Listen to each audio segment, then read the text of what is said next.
Alright, like I said, it's me back here with the 6th edition Shooting from the Hip. And now in this one, I can't just, in clear conscience, break down the Star Wars without breaking down my next really awesome franchise that I like, Star Trek. Okay, so here's what I'm going to do for you guys.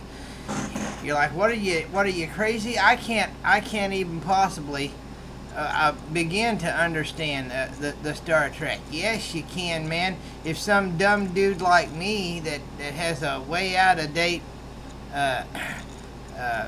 taste in music and everything, if I can understand this stuff, no problem, guys. I can help you understand it if you want to. If not, we got plenty of other videos on here for you to check out. Anyways, here's the Cliff Notes version of Star Trek. Okay, basically, it's all into the future. Now, unlike Star Wars, which is more drama-esque, action-packed, away and about in a galaxy far, far away, and all this stuff like this, Star Trek is a more realistic approach of man's history. NASA, space shuttles, and everything, and eventually getting to the point where we can do space travel. All starting back to, being on the moon and all this stuff, and Apollos and things like this will eventually, like I said, basic thing you need to know is a thing called the Prime Directive. Okay, now what that means, alright, is that in the future, at some point in the future, there's the eugenics wars and things like this, and you'll see that in Star Trek with the Khan, that eventually there's a big war. Guys are genetically engineered humans are fight each other, and basically what results in that is kind of a peaceful Earth, void of any wars, and a program called Starfleet that sends people up to deal. Well, okay, now the Prime Directive is a thing where, going out into these worlds, they cannot interfere with another world that does not have the capacity for space travel. Okay? So, or is not deemed ready yet, which would be that. Okay? So that's the Prime Directive. Okay? Now, and the reason for that is eventually, at Starfleet, there's a guy named Zafram Cochrane. He develops a warp drive engine that enables people to travel in space at certain warp speeds. Now, eventually, during the original series, you could go like to warp 6 and warp 7 and things like this. Obviously, you can get it up there as fast as you can, pushing it and things, but basically, until a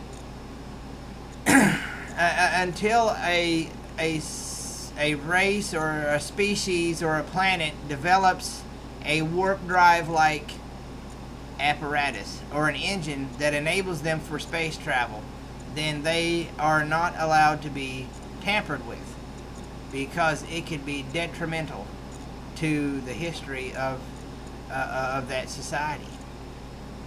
Okay, so Zafram Cochrane, he eventually develops a warp drive engine that is capable of space travel. Okay, so eventually, like I said, later on, this is fitted and several other test runs are done, and so what we have, that conglomerate, is a ship by the name of Enterprise. That's right. And the original one obviously was not captained by who all you guys know, Captain Kirk. It was Captain Archer. which was the prequel television series that was out in the early 2000s. Okay, so we're right there. Okay, so they can do space travel, and Starfleet has commissioned certain different ships and things, and one of them is called the Enterprise. And we have one, there's Captain Archer, and then, later on down the line, we eventually get to who we all know and love, Captain Kirk, played by William Shatner, and then the whole concept of Vulcans, we all should know by now, is the ones who have repressed all of their emotions, and lead a logical lifestyle. And then every 7 years they find them a lady friend, and they get the business going on, which is kind of cool when you see Spock, who's a Vulcan, have put some moves on some girls in that Cloud City episode. I'm going to tell you.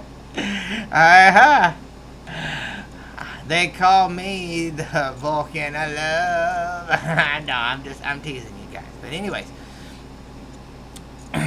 but that's basically, and then you have the Romulans. Okay, now the Romulans are descended from the same place the Vulcans are, except the Romulans did not repress their emotions. They've embraced them, so they have the same kind of honor code, a little bit similar to kind of like the Klingons, who've got their own Bible apparently and cookbook. But anyways, the Klingon bloodwine, awesome. But also there's that blue stuff that's technically not supposed to, technically illegal. It's kind of like Cuban cigars. But Romulans have this little blue drink that is highly alcoholic and will put hairs on your hairs, buddy. But anyway, you see during the original series, Captain Kirk and them are in there drinking that, especially when they're trying to get a few of these aliens drunk one time. It was hilarious. The original series was just hilarious, man. But and so the Romulans are that. Now the Vulcans and the Romulans came from the same area. They were from the same Romulus and Remus. They came from the same ancestry. Okay, but they split, obviously. Okay, so that's basically where that happens. Sorry, I can. So you're saying where that's coming from? One went the way of logic, the others kept their warlike mentality. Okay, and so that they've got their own technology. The Romulans are, even in the next generation, the Romulans were still very much a very, very legitimately powerful enemy to the Federation of Planets, which is the Federation of Planets, i.e. Starfleet, the same thing here. Was the Federation of Planets is basically a whole big conglomerate. Starfleet is part of it, which is the Earth and all the other League of Planets that have joined this. There's a neutral zone, and the Romulans are at the end of the neutral zone, and there's several entrances where the Enterprise and several other ships cross into this neutral zone with the Romulans, and it causes some problems. Okay, so then we have the Klingons, all right, and the Klingons, we all should know, they have the language, they have their own cookbook, and especially during a hilarious episode of in the Next Generation where Lieutenant Worf is helping Wesley Crusher with the deal, and he tells him, listen, men, Klingon men here, we like poetry and we duck a lot, Now Klingon women, they roar at you and they throw lots of objects, you see.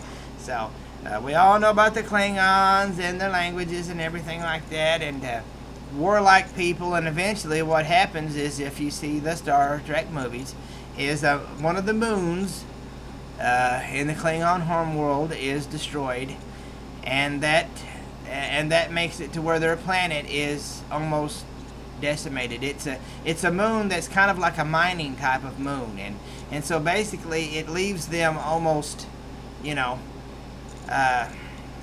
almost immobile, and at the mercy of the Federation. And if you'll see in the Undiscovered Country, one of the last movies there of the original crew, the Klingons do eventually join the United Federation of Planets, and so this, of course, obviously, Lieutenant Worf is part of Starfleet, obviously, aboard the members of the Enterprise. But like I said, and then of course you have the Borg, which finally show up in the second season of The Next Generation. After the first generation, they tried to stuff down the Ferengi down our throats, those big eared guys, as the new, because Gene Roddenberry for some reason wanted the Ferengi to be the new. When The Next Generation came out, Gene Roddenberry wanted the new the big villains to be the Ferengi, and of course that bombed, you know. And because for some reason Roddenberry didn't want any of the original enemies of the series to be involved in The Next Generation, and so they eventually had to renege on that, and the Romulans were brought back. And then the second season, there was a big writer's strike at the time, and so the last episode of the first season was supposed to be when the Borg debuted, but it had to wait until the 16th episode of the second season until we finally got the Borg. You know, we will take your distinctiveness into our own, you know. Resistance is futile, you know. And I love it. You know, the Borg, awesome. And what was so awesome about the Borg was, you know, the Borg didn't have anything. It wasn't a political agenda with the Borg like the Romulans or the Klingons or these other enemies. The Borg just basically was going to destroy you, take your technology for their own, just like they said. They pretty well put it out there for you. There was no subterfuge. There was no, you know, sugarcoating it.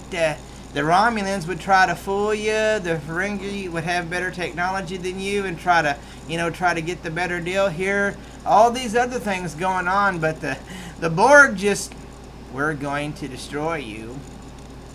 We're going to take your technology, adapt it to our own. We're going to take your distinctiveness, adapt it to us. And resistance to us is futile. You're going to die. And basically, you know, because the Borg, what was so awesome about them was the Borg, they didn't care about political office.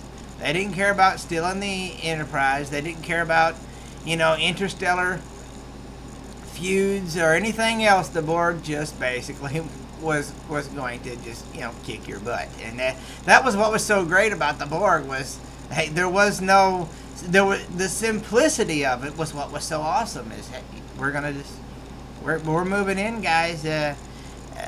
Resistance is just going to be met with it's a futile attempt. You're all going to die, and we're going to take over. And so, I mean, that was what was so. I love the Borg. The Borg is awesome. So basically, and so how you do the warp drive, and basically Star Trek is more of a realistic approach of what could actually happen in the future, whereas Star Wars is, you know, kind of a fantasy series way off in a galaxy far, far away. And so then, of course, you have like The Next Generation. Okay, Deep Space Nine. They got lost in Deep Space Nine is the next series. Okay, which happens at the sixth episode, the sixth season of The Next Generation, is when Deep Space Nine happens, which is also okay. Now, then the last movie with the original. With Kirk and everything happens during Star Trek Genesis, which is the last season of Star Trek The Next Generation. Okay, so you with me?